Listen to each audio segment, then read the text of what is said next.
ചേലക്കരയിൽ ബ്രാൻഡഡ് ഷൂസുകളുടെയും ബാഗുകളുടെയും മായാവിസ്മയ ലോകം.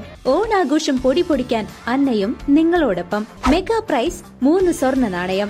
കൂടാതെ fridge, washing machine, water heater, TV, mobile phone എന്നിങ്ങനെ നിരവധി സമ്മാനങ്ങൾ നേടി ഈ പൊന്നോണം കളറാക്കാം. അന്ന ഷൂസ് ആൻഡ് സ്പോർട്സ്, കാനറ ബാങ്കിന് എതിർവശം, ചേലക്കര. നവീകരണ പ്രവർത്തികൾ പൂർത്തിയാക്കി ഷൊർണൂർ ബസ് സ്റ്റാൻഡ് ഫെബ്രുവരി 10 രാവിലെ 9 മണിക്ക് നഗരസഭാ അധ്യക്ഷൻ MK ജയപ്രകാശ് ഉദ്ഘാടനം നിർവഹിച്ച് നാടിനെ സമർപ്പിക്കും. നവീകരണ പ്രവർത്തികൾ പൂർത്തിയാക്കി ഷൊർണൂർ ബസ് സ്റ്റാൻഡ് ഫെബ്രുവരി 10 രാവിലെ 9 മണിക്ക് നഗരസഭാ അധ്യക്ഷൻ MK ജയപ്രകാശ് ഉദ്ഘാടനം നിർവഹിച്ച് നാടിന് സമർപ്പിക്കും.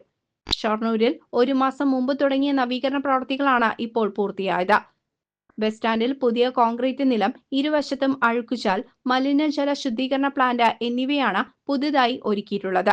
നഗരസഭയുടെ 10 ലക്ഷം രൂപ വിനിയോഗിച്ചാണ് ബസ് സ്റ്റാൻഡ് കോൺക്രീറ്റ് നിലവും മലിനജല ചാലും പൂർത്തിയാക്കിയത്.